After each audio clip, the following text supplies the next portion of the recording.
الملك بتلك المرأة ولدت فقال ممن؟ قالت من جريج. قال أصاحب الصومعة؟ قالت نعم. قال اهدموا صومعته واتوني به. اب اس عورت کے یہاں بچے کی ولادت ہوئی اور بادشاہ نے بلایا اور پوچھا کہ یہ بچہ کس کا ہے؟ تو اس نے کہا یہ بچہ جریج کا ہے۔ قال اصاحب الصومعة؟ بادشاہ نے کہا کہ وہ کٹیا والا عبادت گزار جریج؟ قالت نعم، اس نے کہا ہاں وہی۔ قال اهدموا صومعته واتوني به، کہا جاؤ اس کے کٹیے کو، اس کے عبادت خانہ کو گرا دو اور اس کو میرے پاس لے کر آؤ۔ اس میں بادشاہ نے تفتیش نہیں کی، بادشاہ نے تفتیش نہیں کی، جبکہ ہمیں چاہیے کہ ہم جب کسی نیک آدمی کے بارے میں کوئی بات سنیں جو انسان خدا ترس ہے، بزرگ ہے اور جس کی زندگی ہمارے سامنے ہے، اس کے بارے میں کوئی ہم بات سنیں تو ہمیں چاہیے کہ ہم تحقیق سے کام لیں، فوراً جو ہے اس پر رد عمل دکھانا شروع نہ کریں۔ یا ایھا الذین آمنوا ان جاءکم فاسق بنبأ فتبینوا، جب کوئی فاسق خبر لے کر آئے تو اللہ تعالیٰ فرماتا ہے اس کی تفتیش تحقیق کر لیا کرو۔ فضربوا صومعته بالفؤوس حتى وقعت، انہوں نے اس کے کٹیا کو کلہاڑیوں کے ذریعے سے، ہتھیار کے ذریعے سے گرا دیا اور جریج کو لے کر آئے بادشاہ کے پاس۔ فمر به على المومسات فرآهن فتبسم، اور جب ان کو بدکار عورتوں کے پاس سے گزارا گیا، فرآهن فتبسم، جریج نے جب انہیں دیکھا تو جریج یہ مسکرانے لگے۔ وهن ينظرن الیہ فی الناس، اور وہ جو ہے جریج کی طرف دیکھ رہی تھی اور لوگ بھی موجود تھے۔ فقال الملک ما تزعم هذه، بادشاہ نے کہا کہ یہ دیکھو یہ کیا کہہ رہی ہے، تمہارے بارے میں کیا کہتی ہے؟ قال ما تزعم، کہا کہ کیا کہتی ہے؟ قال تزعم ان ولدها منك، کہا بادشاہ نے کہ وہ کہتی ہے کہ یہ بچہ یہ تمہارا ہے۔ قال انت تزعمین، جریج نے کہا کیا یہ بات صحیح ہے، تم اس بچے کو میری طرف منسوب کر رہی ہو؟ قالت نعم۔ قال اين هذا الصغير، کہا کہ وہ بچہ کہاں ہے، وہ بچہ کہاں ہے؟ کہا گیا دیکھو وہ گود میں موجود ہے۔ فاقبل علیہ، یہاں پر امام بخاری رحمہ اللہ نے جو روایت ذکر فرمائی ہے، یہاں پر نماز کا ذکر نہیں ہے۔ صحیح بخاری کے اندر جو الفاظ ہیں کہ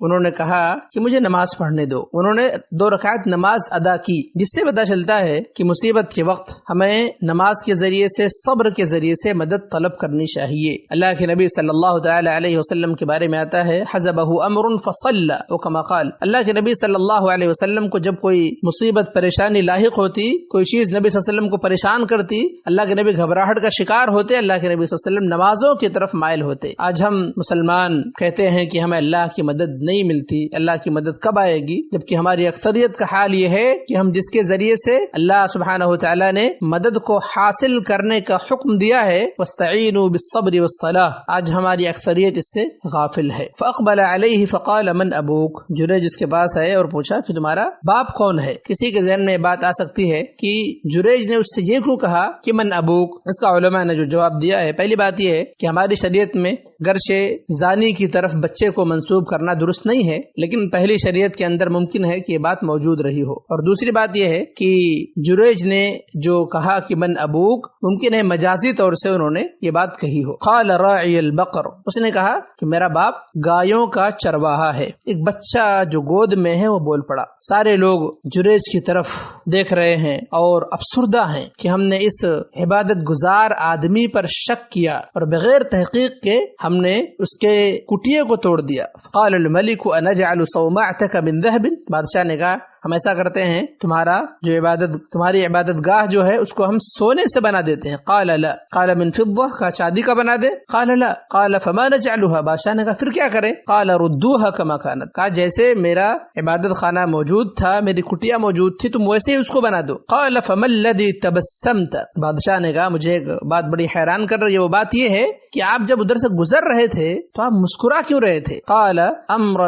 عرفته ادرکتنی دعوت امی. کہا کہ ایک بات ہے جس کو میں پہچان گیا، میری بات سمجھ میں آ گئی تھی کہ مجھے میری ماں کی بددعا نے پکڑ لیا ہے، مجھے میری ماں کی بددعا لگ گئی ہے. جریج کو اپنا واقعہ یاد آیا، ماں نے جو الفاظ ادا کیے تھے جریج کے علم میں بات موجود تھی. ثم اخبرهم. پھر جریج نے پورا معاملہ سنایا. اس روایت میں دو باتیں بہت بنیادی ہیں. پہلی بات یہ ہے کہ ماں باپ کی دعا یا بددعا کو اللہ تعالیٰ قبول کرتا ہے. امام بخاری رحمہ اللہ نے اسی لیے اس باب کے اندر اس واقعے کو ذکر فرمایا ہے. سوال یہ پیدا ہوتا ہے کیا جریج نے ماں پر طعنہ زنی کی تھی، ان سے برے لہجے میں بات کی تھی، ان پر ظلم کیا تھا؟ آپ کا جواب ہوگا نہیں، انہوں نے صرف ماں کا جواب نہیں دیا تھا لیکن انہیں ماں کی بددعا لگ گئی. ذرا ہم اپنے معاشرے کا جائزہ لیں، ہمارے یہاں والدین کے ساتھ ظلم موجود ہے، تلفی ہے، بے ادبی ہے، مار پیٹ ہے، لیکن ہمیں اللہ کے عذاب سے ڈر نہیں لگتا. اللہ المستعان. دوسری بات یہ ہے کہ اگر دو نیک کام جمع ہو جائیں کسی بھی معاملے میں تو ہمیں افضل کو مقدم کرنا چاہیے. نفل نماز اور والدین کا بلاوا